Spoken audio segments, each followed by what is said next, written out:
Welcome. Today we're going to be discussing the technique calming a storm and some of the more important principles, rules, concept, theories, and strategies of this technique. So let's talk through, like we do often, the strategy of this technique. It's very simple. What we're going to be doing is we're going to be preventing this person from hitting us in a very specific way, in this case via jamming. We're going to keep covers or checks on that weapon while we continue to defend ourselves or counter against this opponent. So that's the overall strategy. So let's talk through the initial part of that strategy, the jamming portion. So what does jamming mean? What jamming means is I'm going to get myself to the point where I'm close to this opponent so that they cannot hit us effectively. In this case, it's a very specific way. So how does that work? So in this case, what I'm doing is I'm going to prevent this person from getting this weapon up to any speed, and also getting it to where this weapon does not get in front of his shoulder, which that means they don't start that momentum of that circular motion towards us, that torque towards us. Now, that brings in a whole couple of things that goes with that. Let's talk through jamming ourselves. So what happens if I get close to this opponent? Well, could I do a straight punch on this opponent? No. Why not? Well, for two reasons. One, I'm going to be punching him above my shoulder. There's a general rule that says do not punch with a straight punch above the shoulder.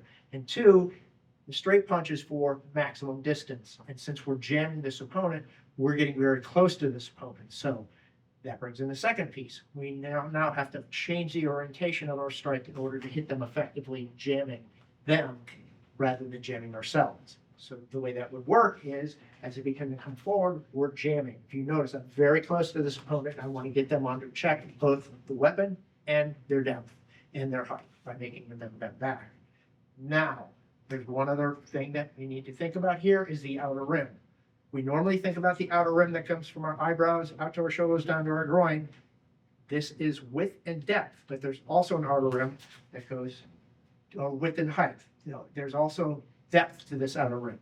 I do not want to go outside my outer rim too far this way, because then I start under-anchoring my elbows. The way this works in this technique is, first, we want to keep the elbow anchored for this punch, but that's not the important one. The important one is what's happening here with my left hand. What I want to do is I want to have a margin for error here. Now I'm going to do it away from them so you can see it a little bit better.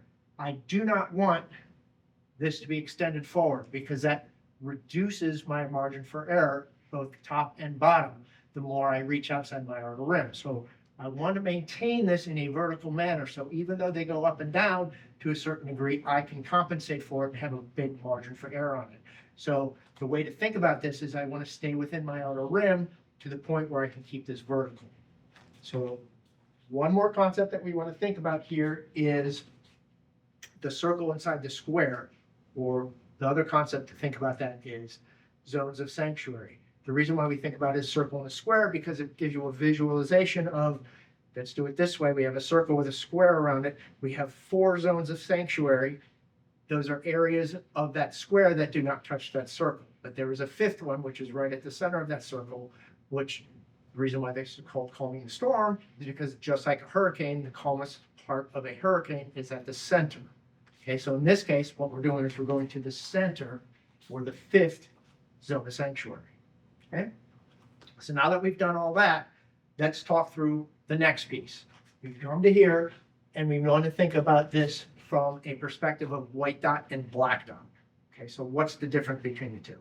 The way to think about white dot is you're in a dark room, and you have a flashlight, and you can see stuff that's inside that flashlight's vision. You can't see anything outside that vision. We do not want that in this case. Why? Well, we don't want it in general, but in this case, it's extra dangerous because of this weapon. What we want to do is we want to have the black dot. So what that means is we want to be able to see everything that's going on in our environment, yet we still want focus, that black dot, on what we're trying to do. In this case, our different striking surfaces. Okay, so keep that in mind, that this is applied, the white dot, black dot theory, through keeping that weapon under check. So in other words, I don't want to just start hitting this opponent while leaving that weapon available to them. I'm going to keep it under check at all times, and that brings in that white dot, black dot concept. So what we're going to be doing here next is we are going to be hitting this person with this vertical punch. Okay, this brings in another concept. Angle of incidence versus glancing angle. Okay, so if you think about this, this opponent is starting to turn their body as they begin to come forward with this. If you'll notice, if we apply this to the vertical punch, as he begins to turn more and more, I'm creating more and more of a glancing angle. As he turns less and less, we're creating more of an angle of incidence and less of a glancing angle. What we want is an angle of incidence, not a glancing angle. So how does that apply here? Well, we have our right hand here. Our right hand can control how far that they rotate, or could rotate them back to where we want them to be. So in other words, if he started to over-rotate here with his body, even though I jammed this weapon, I need to get an angle of incidence here. So I could theoretically begin to slide that hand down before I pick up the cover so they can get the punch here. But there's a problem with that. If I did that, I am going to potentially start an orbit that's going to reorbit back to hit me. So let's apply that here so you can see it. If I start an orbit here, notice that that left hand could potentially come back to hit me. So I need to be using that black dot, white dot idea here. In this case, black dot. I want to be aware of that hand.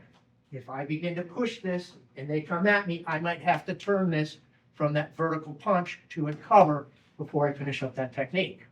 Okay, so just keep that in mind, that if you are going to be using that, rather than a cover here, to actually realign the opponent, that you could potentially start an orbit that can reorbit back to hit you. Okay, so that brings in that concept. So now let's talk through the last maneuver here, which is what we're going to be doing, is we're going to be doing this back knuckle while still maintaining this cover on that weapon, or check, depending upon whether you're touching it, that would be a check. If you're just hovering over it, that would be a cover. We'll get into that specific in just a second. Before we do that, let's talk about power principles here. Okay, if you notice the first two maneuvers, first maneuver steps and hits on a straight line. The second one rotates and hits on the straight line. So these are using the power principle of backup-ness, not torque. So why am I saying that? Well, if you notice, we're hitting on straight lines. Even though my body is stepping forward and rotating, I'm hitting on a straight line. Therefore, what is the rotation of the body for? It's only for alignments. Therefore, it's not using torque. Torque is hitting on a circle. In this case, we're hitting on straight lines. This way through the foot maneuver, and the second strike through body rotation, rather than a foot maneuver, just body maneuvers rather than foot maneuvers. The final maneuver is important here, because what we're actually doing is hitting on a circle, in this case through torque, through a very distinct form of torque, in this case counter-rotational torque.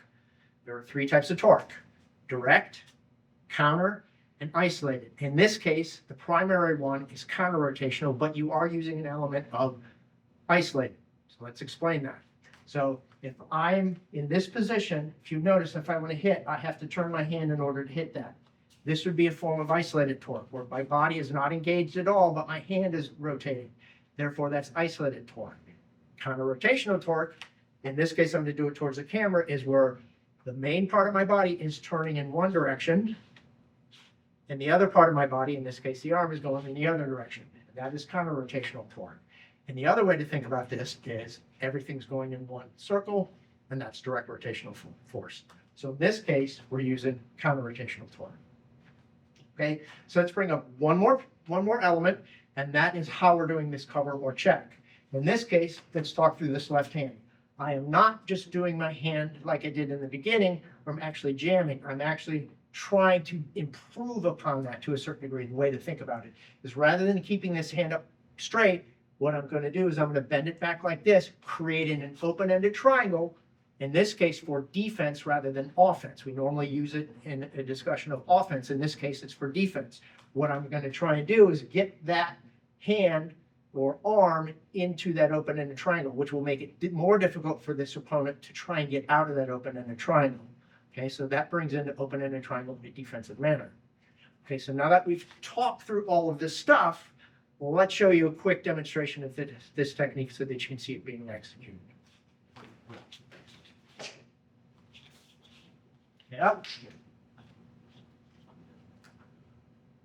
Hope this video helps you understand the American Kenpo system just a little bit better. Thank you very much.